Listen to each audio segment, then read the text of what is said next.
नमस्कार, आप देख रहे हैं न्यूज एट 28 मई को प्रधानमंत्री नए संसद भवन का उद्घाटन करने जा रहे हैं। 60,000 श्रमियों का वो सम्मान करेंगे। विपक्षी दल इस पर ऐतराज जता रहे हैं। उनका कहना है कि उद्घाटन राष्ट्रपति को करना चाहिए। 19 राजनीतिक दलों ने साझा तौर पर इस कार्यक्रम के बहिष्कार का ऐलान किया है। हमने तो भारत सरकार ने सबको विनती किया है कि आप उपस्थित रहिए, सब अपनी अपनी भावना के अनुसार करेंगे। नए संसद भवन में जाने से पहले पक्ष विपक्ष आमने सामने आ गए हैं। सरकार का कहना है हमने इसके उद्घाटन कार्यक्रम में सबको बुलाया है। विपक्ष का कहना है संसद भवन के उद्घाटन में राष्ट्रपति की अवमानना हो रही है, कायदे से उन्हें उद्घाटन करना चाहिए। 19 दलों ने कार्यक्रम के बहिष्कार का ऐलान कर दिया है। किसी सूरत में राष्ट्रपति जी की गरिमा को, मान सम्मान को हानि पहुंचाना हम किसी के लिए शोभनीय नहीं होते हैं। अब समझते हैं कि ये इनॉग्रेशन राष्ट्रपति करते तो ठीक होता, क्योंकि राष्ट्रपति हमारा देश के प्रधान है और पार्लियामेंट का भी प्रधान है। इनके मुताबिक राष्ट्रपति को न बुलाए जाना न केवल महिला बल्कि पूरे आदिवासी समाज का अपमान है। इस विपक्षी पार्टियों ने संयुक्त वक्तव्य जारी करके बहिष्कार किया है, क्योंकि संसद भवन के उद्घाटन के लिए जो योग्य पात्र है वो हमारे माननीय राष्ट्रपति द्रौपदी मुर्मू जी हैं। उनका अपमान है ये, उनके द्वारा इसका उद्घाटन न कराया जाना। हम सभी इसका विरोध करते हैं। उधर सरकार की दलील है कि संसदीय लोकतंत्र में प्रधानमंत्री द्वारा उद्घाटन करना सही है, इसका विरोध करना बेवजह विवाद खड़े करना है। पहले तो हिस्टोरिकल इवेंट है, सब में पॉलिटिक्स करना ठीक नहीं है। This is not good, this is not the time of politics. फिलहाल विपक्ष में भारत राष्ट्र समिति, बसपा, अकाली दल, वाईएसआर कांग्रेस और बीजेडी जैसे दलों ने इस समारोह में अपनी हिस्सेदारी को लेकर ऐलान नहीं किया है। यह सच है कि देश के संवैधानिक प्रमुख राष्ट्रपति माने जाते हैं, इस लिहाज से उनकी एक अलग और प्रतीकात्मक अहमियत है। लेकिन संसद के नए भवन का उद्घाटन किसी राजनीतिक विवाद का शिकार न हो जाए, इसकी जिम्मेदारी जितनी विपक्ष की है उतनी ही सरकार की। सवाल यह है कि क्या यह टकराव अब भी टाला जा सकता है। नई दिल्ली में कैमरामैन गौरी प्रसाद के साथ राजीव रंजन, एनडीटीवी इंडिया। रविवार को जब प्रधानमंत्री नरेंद्र मोदी नए संसद भवन का उद्घाटन करेंगे तब वे एक नहीं बल्कि 2 इतिहास रचेंगे। पहला तो ये कि आजाद भारत को अपना ही बनाया हुआ संसद भवन मिलने जा रहा है। वहीं सत्ता के हस्तांतरण के प्रतीक और ऐतिहासिक धरोहर सेंगोल भी वे स्पीकर के आसन के पास स्थापित करेंगे। आज से पहले सेंगोल का नाम शायद बहुत कम लोगों ने सुना हो। यह राजदंड वह ऐतिहासिक धरोहर है जिसे समय के साथ भुला दिया गया। रविवार को प्रधानमंत्री नरेंद्र मोदी नए संसद भवन में इसे स्पीकर के आसन के पास स्थापित करेंगे। यह जानकारी खुद गृह मंत्री अमित शाह ने दी। हमारी सरकार का मानना है कि इस पवित्र सेंगोल को किसी संग्रहालय में रखना अनुचित है। सेंगोल की स्थापना के लिए संसद के भवन से अधिक उपयुक्त और पवित्र और उचित स्थान कोई हो ही नहीं सकता। इसलिए जब संसद भवन का देश को समर्पण होगा, उसी दिन आदरणीय प्रधानमंत्री नरेंद्र मोदी जी बड़ी विनम्रता के साथ तमिलनाडु से आए हुए अधिनियम से सेंगोल को स्वीकार करेंगे और अत्यंत आदरपूर्वक माननीय लोकसभा के अध्यक्ष के आसन के समीप सम्मान के साथ इसको स्थापित करेंगे। दरअसल जब अंग्रेज देश छोड़कर जा रहे थे तब लॉर्ड माउंटबेटन ने पूछा कि सत्ता के हस्तांतरण के लिए किस तरह का समारोह होगा। इसके बाद सेंगोल का सुझाव आया। सेंगोल चोल साम्राज्य में एक राजा से दूसरे राजा के पास सत्ता हस्तांतरण का प्रतीक था। सेंगोल तमिल शब्द सेमई से लिया गया, जिसका अर्थ है नीति परायणता। 5 फीट लंबे चांदी के सेंगोल पर सोने की परत है। सेंगोल के ऊपर नंदी विराजमान है। इसे तमिलनाडु के एक प्रमुख मठ के मुख्य पुरोहित का आशीर्वाद प्राप्त है।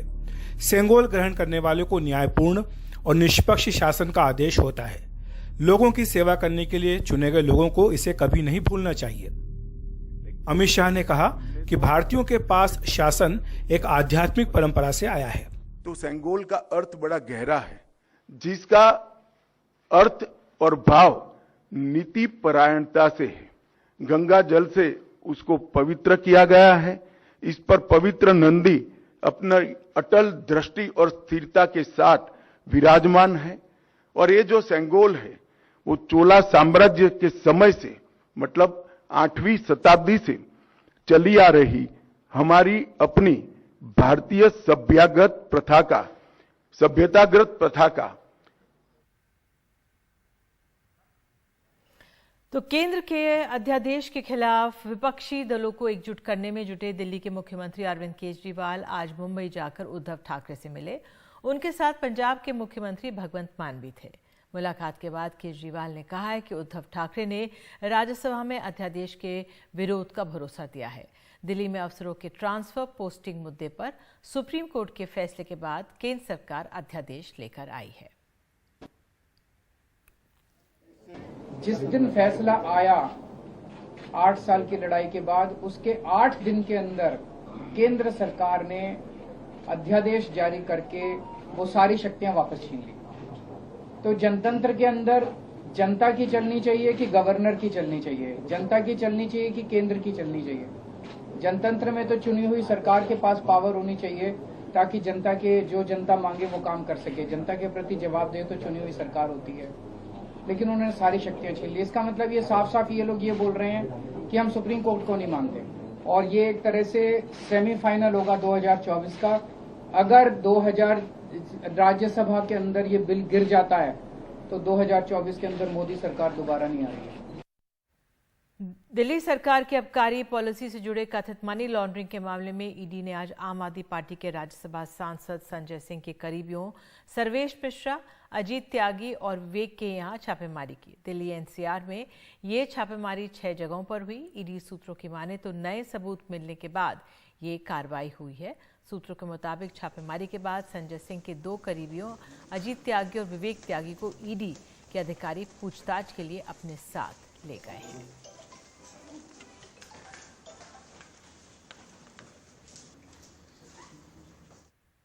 रामपुर की विशेष अदालत ने समाजवादी पार्टी के नेता आजम खान को राहत दी है। हेट स्पीच के मामले में एमपीएमएल कोर्ट ने उनको बरी किया है। एमपीएमएल कोर्ट ने रामपुर की निचली अदालत का 2022 का फैसला आज पलट दिया और इस मामले के चलते आजम खान की विधायकी चली गई थी। इसके बाद उपचुनाव में वहां से बीजेपी उम्मीदवार जीत गया था। हालांकि आज के फैसले से उनकी विधायकी पर कोई असर नहीं होगा, क्योंकि वो एक और मामले में सजायाफ्ता हैं।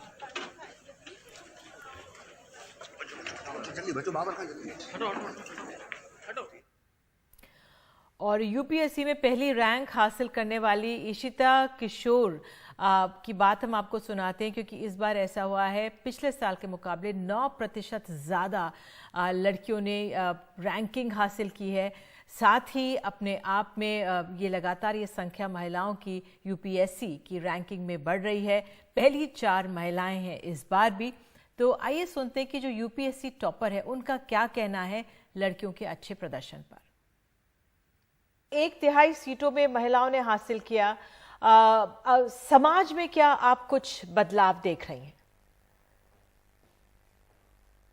बदलाव यही लग रहा है that this is the dawn of a new India. एक नया दौर है ये इंडिया में, जहां लड़कियां हर फील्ड में, ना कि सिर्फ सिविल सर्विसेज, हर फील्ड में हम देख रहे हैं कि लड़कियां बेहतर कर रही हैं। और ये हमारी जिम्मेदारी है कि ग्रास रूट्स लेवल तक, बिल्कुल लोएस्ट रंग ऑफ द सोसाइटी तक हम लड़कियों को एनकरेज करें, हम उन्हें शिक्षा प्राप्त करने की वो प्रोत्साहन दें और हम उन्हें कहें कि come out of your insecurity, have that confidence and invest in yourself. और बात अब प्रधानमंत्री के विदेश दौरे की। प्रधानमंत्री मोदी ऑस्ट्रेलिया के 3 दिन के दौरे को पूरा कर देश लौट रहे हैं। दौरे के आखिरी दिन भारत ऑस्ट्रेलिया के बीच कई बातों पर सहमति बनी और कई अहम समझौते हुए। दोनों देशों के बीच मुक्त व्यापार समझौते पर भी बात आगे बढ़ी। सिडनी के प्रधानमंत्री मोदी ने गार्ड ऑफ ऑनर को दिया गया। फिर भारत और ऑस्ट्रेलिया के प्रधानमंत्री ने द्विपक्षीय बातचीत की। प्रधानमंत्री ने मंदिरों पर हमले और अलगाववादियों की गतिविधियों का मुद्दा उठाया है।